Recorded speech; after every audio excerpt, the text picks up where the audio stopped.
Hi, welcome to the Journal. I'm Bob Navarro. Thank you for being with us. Our topic today is character. Everything from cutting each other off in traffic on up to a baseball player who spits in the umpire's face. It seems to be a concept that we've lost touch with entirely, and if that's the case, what are we teaching our children, and what are we doing to our own quality of life?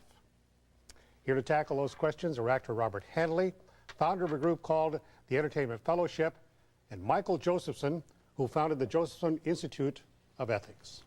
Hard to say. Thank you for being here. Thank you, Bob. Robert Hanley, if I could start with you. Sure. Your concept, your definition of character and its components. I think that that to me, character is basically just doing the right thing under any circumstance. I think that's what I look at it as. Give me some examples. I think, well, if I can, I might like to relate it to the entertainment industry. And your organization. Yes, and the Entertainment Industry by the Fellowship, by the way, is a nonprofit organization open to all people connected with the entertainment industry. And our mission is to enable people in the entertainment industry to recognize and apply Judeo-Christian principles into their careers. By making a difference in the individual, we subsequently make a difference in what the industry as a whole produces. So, with that in mind, talking about character, there are many episodes where an actor or writer is challenged to do something that might not go with his principles, the way he was raised, whether it's his faith, his sense of doing the right thing, whatever you may label that. I like to give, well, there's an example that we have, an actress just mentioned this to me, where she went on an audition and it was labeled as an acting / modeling audition, and she got down to the audition and they gave her her costume and said, go in the dressing room there and try it on. And she got to the dressing room holding the entire wardrobe in her hand, and she said to herself, you know, I don't think my mother and father would be proud of this. And she went back out and said that, and handed it to the producer. So she loses the job, the producer hires another actress. Correct. And what changed?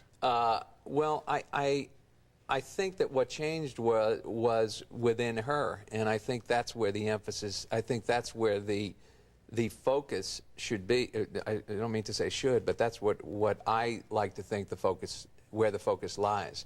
It's in the individual. I mean, we can make speeches and have parades and say this is wrong and you ought to be doing this, but it's up to the individual when it comes to character to make the difference. So your definition of character is how you react to every situation as it presents itself.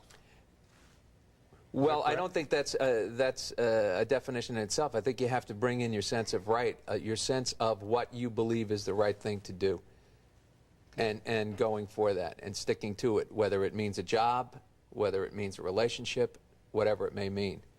You get a set of values and standards, and you go to stick with it. Yeah. You, as I understand, Mr. Josephson, have almost a curriculum set out for character and its components, and I guess I'd ask you now. Sure. Actually, we have quite a few things. We set up a program called Character Counts. So we start, even before we define it, with the statement that whatever it is, it's important. It makes a difference. It makes the difference in that woman's life as to who she was and what she was willing to do.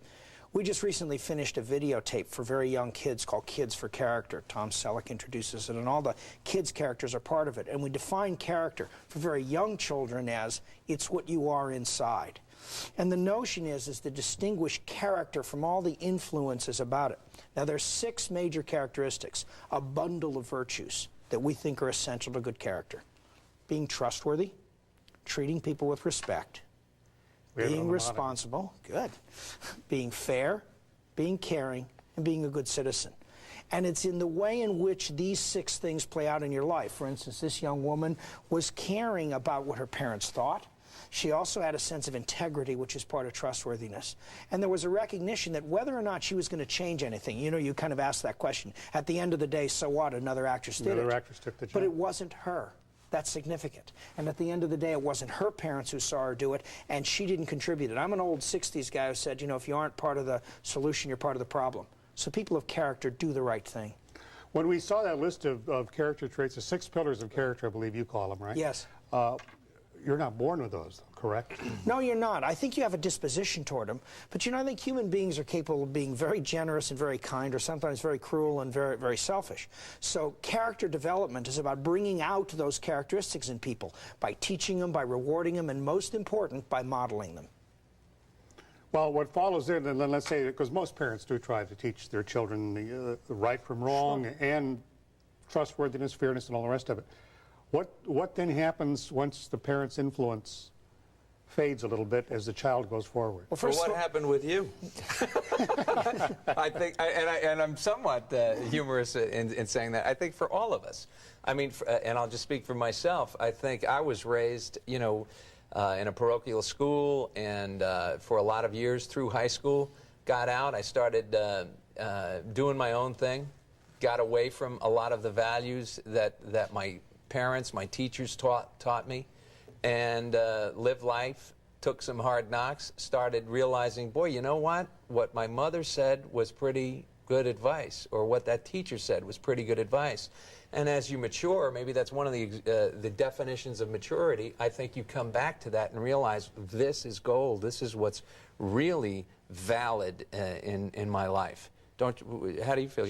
Yeah, I think so. You know, we're in the trenches all the time really trying to teach this, and so I don't want to make it more complicated, but we have to acknowledge kids come from different family settings. Some of the families are doing a good job and trying very hard to teach character, but even they aren't consistent. Do they lie about their kid's age to save a few bucks in a movie theater? Do they go into the 10 items or less line with 12 items? All the shortcuts that undermine the moral messages. So even parents who think they're consciously teaching their values are teaching all of their values, including their weaknesses. Secondly, a large group of kids today are coming from very dysfunctional homes, where the truth is they aren't learning very good values at home, and we need to have society supplement that because they're not learning right from wrong. So what a program like Character Counts does, and what a videotape or any of the programs that you put together to do it, are trying to supplement and support the family message, but recognize there's totally so many negative messages, from rap songs and some of the lyrics, which are absolutely despicable, exactly, you know, to the things that they're going to see on television, to just what their friends do. And we have to teach people to stand up for what's right and know what's right, despite all of these logical pressures to do otherwise. And the majority of people are not doing that. I mean, we live in a country that has never made a motion picture about Leonardo da Vinci and has made 3 about Joey Buttafuoco. That's not only the entertainment industry's fault. That's the people at home who are watching.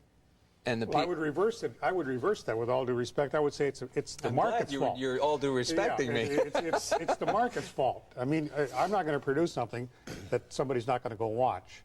I'm not going to put something on television without viewership. So it begins, if the market is there, you cater to the market. See, now, if Martha Williamson took that stance, or CBS took that stance, this network, we would not have Touched by an Angel. And I'm pointing to that only as one of many examples. There are writers, there are stage managers, there are producers, actors, and people in the general public who are hungering for better quality work to do and hungering for better programming by way of the networks, studios, journalists, publications, whatever. As far as what Michael has just said, I feel that it is, people do notice. Somebody does speak up and says, you know what, I don't feel good about being on this show. You know what, as a network executive, this sounds like a good idea, and we're going to take a chance because and do the right thing, so to speak. Because not only are we going to take a chance on something that, gee, it's got nice values or family values. Let's get a woman who knows what she's talking about in the entertainment industry. Let's get professional people together and put our minds together and include this element of character, if you will. Include this element. I think that the entertainment industry has not gone to, and that's people working in it, such as myself and yourself for that matter, we don't look at that as an ingredient. What in our show? Let me stop you there. We got to stop here. When we come back, we'll talk about 3 things that may or may not go together: character, religion, and values. Welcome back. We're talking with actor Robert Hanley, founder of the Entertainment Fellowship, and Michael Josephson from the Josephson Institute of Ethics. Is there a national character trait for America, or is character a universal trait? Well, you know, the interesting thing is we used to think there was. I mean, truth, justice, and the American way was Superman's motto. And the notion of both truth and justice and the concept of the American way was fairness, give people a square deal, be honest, etc. Sort of the Boy Scout oath. Today, it's questionable. Greed is good, maybe as much a part of the national theory. You mentioned your own profession and what the market does. Well, the fact is that completely pandering to any market is the definition of prostitution. One has to have standards and ask the ultimate question, what is coming from my efforts? If I do this show versus that show, if I do this versus that, what is coming to my children in the country? And the national character that we want to renew is the character that says, I care about it, and it's going to be Gene Autry's and Roy Rogers' world, not the Terminators. I am, we won't dwell on this a lot, but in a way, aren't you limiting what an artist can do, a writer can do?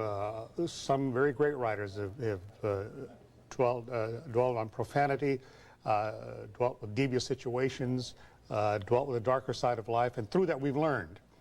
And you bring, for example, your standard to apply. You're not going to get the job, I guess, but aren't you in a way trying to influence, in effect, what is an artist's reaction to what he or she sees around them? I am offering the individual to make the choice themselves. The Entertainment Fellowship offers a choice to people. And I am not saying, don't you do this. But I will give you an example. You also mentioned, you know, by showing something in a negative way, if that's what you're saying, we have learned from that. Is that correct, Bob? Well, you learn from everything, absolutely. Okay. There were two pictures maybe a year and a half ago.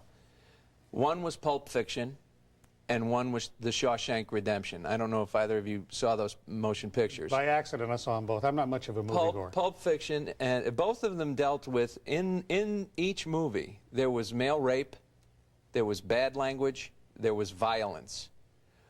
In one, in Shawshank Redemption, it was handled very well, in my estimation, okay? There was a story, it dealt with men in prison, it didn't try to go over anything, it didn't... The point being what? The point being, that was a quality motion picture, well written, well acted, well directed, had violence, had male rape, had bad language, and the Entertainment Fellowship, and I personally would recommend that picture to members of my family. I would. Pulp Fiction, to me, was the blind leading the dead in this industry.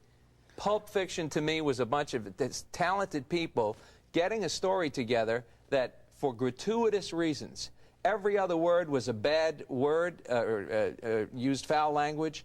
The violence, do I really want to sit in a theater and watch a guy being raped in bondage while another man watches? Do I want to see... Is that his reaction when he's comparing the two pictures? Where does character play in there? Well, you have to have some standards, and I think he's applying standards. For instance, respect for people. Does what you do convey and advance in the long run, excuse me, respect for people or disrespect? I think what he's saying is he looks at those movies, he can hold that to an objective standard of respect and say the end result is we disrespect people more. The fact of the matter is there are some universal values.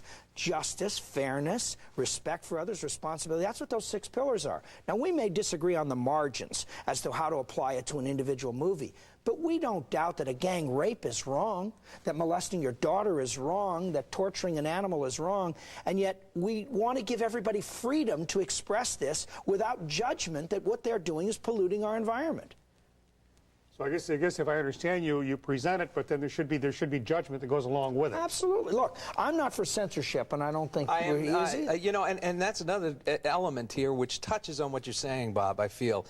I'm an actor. I'm in the entertainment industry. I do not want somebody from Washington telling me what I can and cannot do, although I like the fact that both President Clinton and Senator Dole, to his credit, was the original one who came out and said, hey, clean up your act, or whatever the words were.